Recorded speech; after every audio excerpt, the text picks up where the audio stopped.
A black boy broke into the morgue and poured liquid into his deceased mother's mouth. It was a night like any other, yet it was a night that would forever change the course of a young man's life. No one could have anticipated the scene that would unfold in the dimly lit morgue, or the desperate, heart-wrenching reason behind it. Imagine for a moment the cold silence that fills the air of a hospital morgue, an atmosphere of finality of endings. But for a grieving son, it wasn't the end.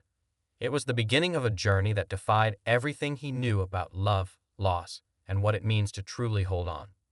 You've probably heard stories of people who go to great lengths to honor their loved ones. But what about a son who goes so far as to break into a morgue in the middle of the night?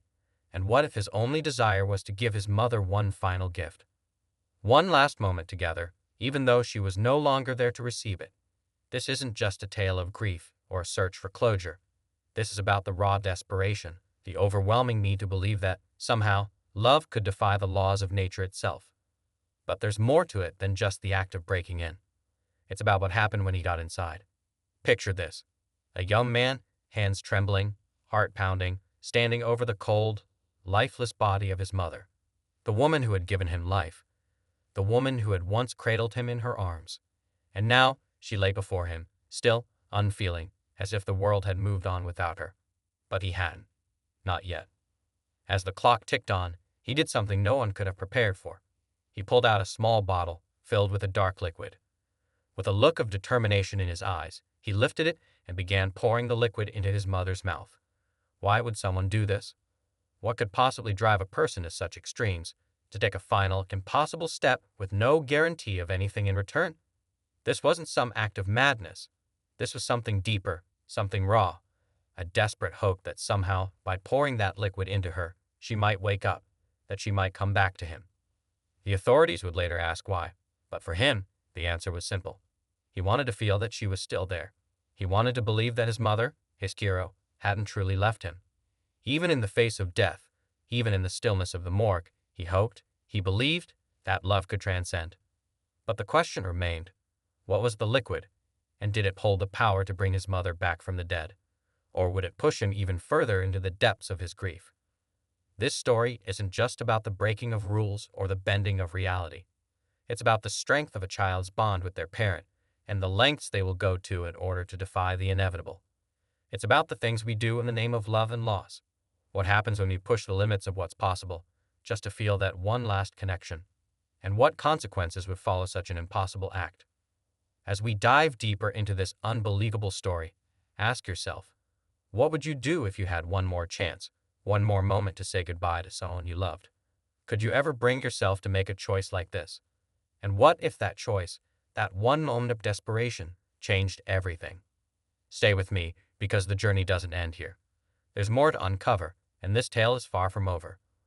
To understand the gravity of what happened in that morgue, we need to step back, to look at the life of this young man and the relationship he had with his mother. His name was Malik, a 22-year-old whose world had been turned upside down. From the outside, he seemed like any other young man, an ambitious dreamer with a future ahead of him, trying to figure out where he fit in the grand scheme of life.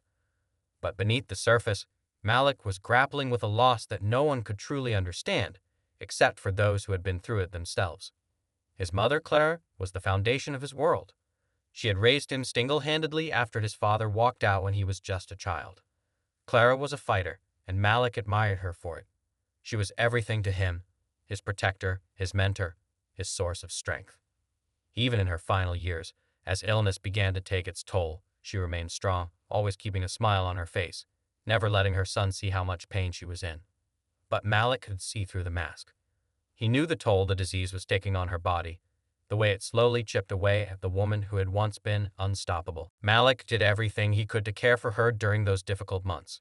The hospital visits, the late-night runs to the pharmacy, the emotional toll.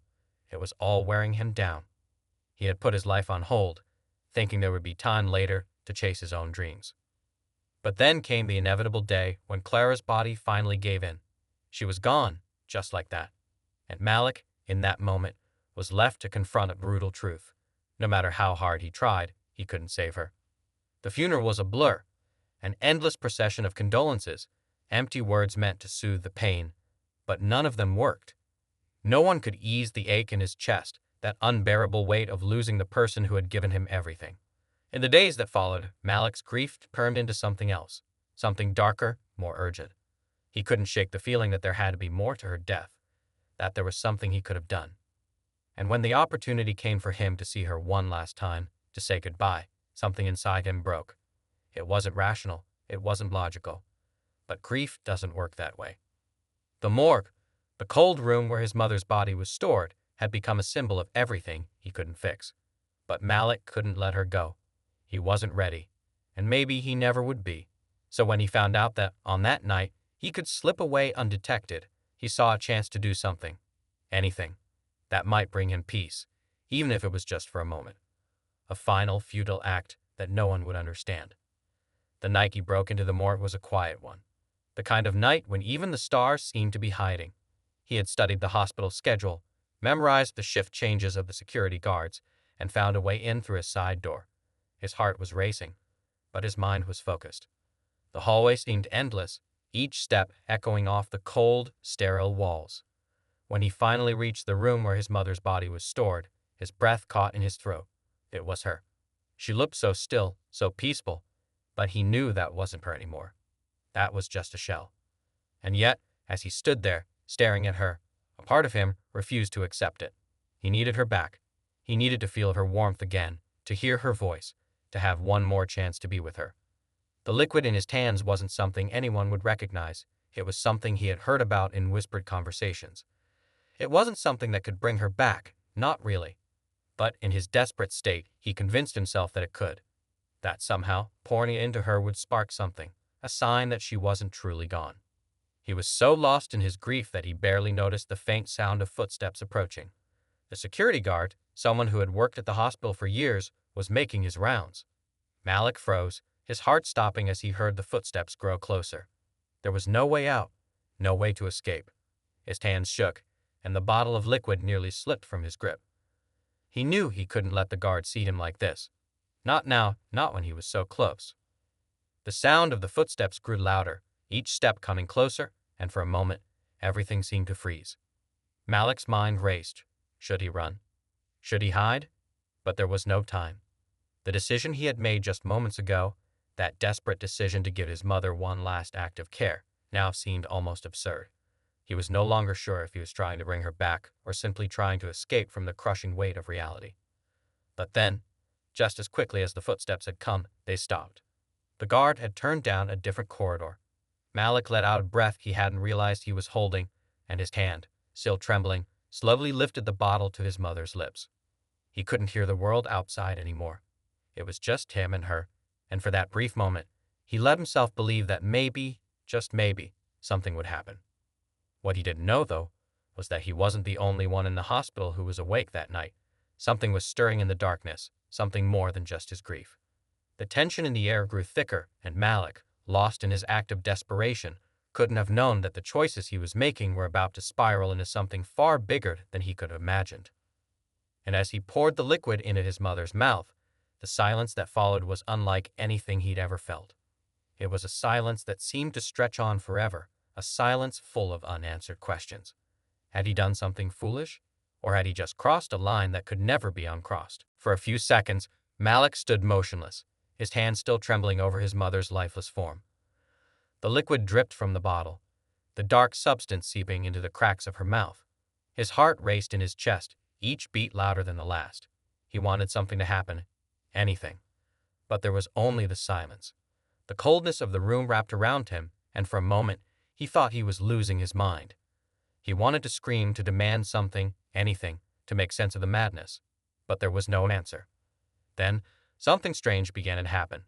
The air in the room shifted, becoming heavier. At first, it was subtle, almost imperceptible, like a gust of wind in a room that had no windows. But then it grew stronger, more intense. Malik's breath caught in his throat as he stepped back, his eyes wide with disbelief. The faintest of movements stirred within his mother's body. Her chest rose slightly, as if she were taking a shallow breath. Malik froze, unsure of what he was seeing. Was this real? Was he imagining things? His mother had been dead for days. There was no way she could come back. Yet, there it was, another shallow breath, and then another. It was almost as if she were alive again, as if the liquid he had poured into her had somehow reanimated her. He stumbled backward, tripping over his own feet, his mind racing with confusion. His mother's eyelids fluttered, and Malik's heart skipped a beat. He had no idea what was happening. Was this some kind of miracle? A sign that his mother wasn't truly gone? Or was it the result of his own desperation, his mind playing tricks on him in the depths of grief? But before he could make sense of what was happening, the door to the morgue swung open with a sudden crash. Malik spun around to find the security guard standing in the doorway, his eyes wide with shock and confusion. The guard's hand reached for his walkie-talkie, his voice trembling as he called for backup. Malik, panic rising in his chest, knew that the moment of reckoning had come. There was no way to explain what was happening, no way to justify breaking into the morgue and performing what seemed like a forbidden ritual. As the guard moved to approach, Malik's attention snapped back to his mother. Her movements were growing more pronounced now, her arms twitching, her fingers curling as though they were trying to grasp for something. The liquid he had poured into her was now visibly coursing through her veins, making her body jerk with unnatural energy. It wasn't the return of life that Malik had hoped for. It was something darker, something far more unsettling. The guard hesitated, his face pale as he took in the scene. His instincts told him to call for help, but there was something in the air, something that made him hesitate. As Malik stood there, frozen in fear, he realized the truth. His mother wasn't coming back. Whatever he had triggered with his desperate actions, it wasn't resurrection. It was something else, something sinister, something that blurred the line between life and death. Then, as the room filled with chaos, guards rushing in, alarms blaring, Malik knew he had crossed a point of no return. He had tried to hold on to the impossible, to bring back what was lost. But in doing so, he had unknowingly unleashed a force he couldn't control. The authorities would later try to explain what happened that night. Was it a chemical reaction? A series of events too bizarre to comprehend. But for Malik, the answer didn't matter anymore. His grief had pushed him to the edge, to the point where reality and fantasy collided, and the consequences were far beyond anything he could have imagined. As the lights of the morgue flickered and the world outside seemed to collapse, Malik was left with nothing but the echo of his mother's name in his mind. He had tried to bring her back, and in doing so, he had opened a door that couldn't be closed. The story of what happened that night would become something people would whisper about for years to come. But for Malik, it was a painful reminder of the lengths to which a heartbroken soul would go to escape the inevitable. The ending was never truly about bringing his mother back. It was about the consequences of believing in something impossible, of letting grief push you beyond reason. And as the morgue door closed behind him, Malik was left with the weight of his choices and the haunting realization that some things, once lost, can never be reclaimed. The lesson, if there was one to be learned, was this. In the end, no matter how desperate the pain, no matter how much we long for the impossible, we must learn to let go. Because sometimes, the very act of holding on to the past can destroy everything that comes after.